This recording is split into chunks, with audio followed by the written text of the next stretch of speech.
One question I get asked all the time is, how is the Lincoln housing market? The problem with that question is there isn't just one Lincoln housing market.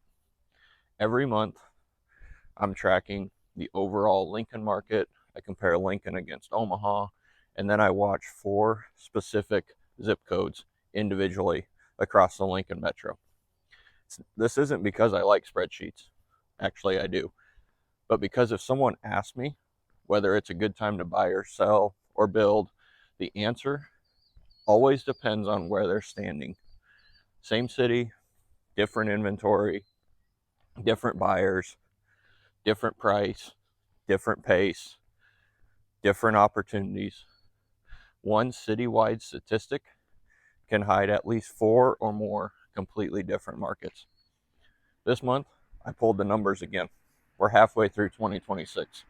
Same city, at least 4 completely different stories. So let's look at 68516, the busy one. This is the zip that everybody's talking about. More homes sold here over the last 90 days than the other 3 zip codes combined. And here's the number that actually stopped me: 138,000. That's the difference between median asking price and the median sold price. Your first thought is probably everybody's overpriced. Well, they're not. The expensive listings are sitting, but the more affordable ones are actively moving, which those are 2 different parts of the market, but one median number tries to describe both of those. That's also why 68516 often looks more expensive on paper than it actually closes. It's one of Lincoln's biggest growth corridors with a lot of higher end new construction, while buyers are continually competing for homes at more affordable price points. Same zip code, very different market. So why does that matter? Because if you're shopping under 500,000 in 68516, you're probably competing with a much bigger pool of buyers than the citywide numbers suggest. If you're selling a higher end home, your experience could be completely different than your neighbors. So let's change that to 68506, the tight one. It's a completely different story. Has less than a month of inventory. If you're waiting for more options here, you're waiting on a market that doesn't exist. It's one of the more affordable zip codes that I track, and buyers feel that every weekend. People tell me they feel like they're losing, but in reality, they're competing for a very limited number of homes. It's not that buyers are doing something wrong. There just aren't many opportunities in that specific zip code.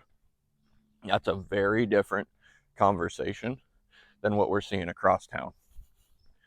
If this is where your family wants to be, waiting for more inventory may not be the strategy you think it is. You may simply need to be ready the day the right house hits the market and move fast. 68521. This one I'm still studying. This is where I don't pretend to know everything. Homes here are taking about 36 days to sell. Nearby areas with similar price points are moving noticeably faster. I do have a few theories. Maybe it's a floor plan mix. Maybe it's competition from nearby new construction. Maybe buyers are simply choosing other neighborhoods. I honestly don't know, and I'm okay with saying that. I'd rather tell you I'm still studying the data than invent an explanation that probably isn't true. But if you're selling here, though, it's worth understanding why your neighborhood behaves differently than the one next door.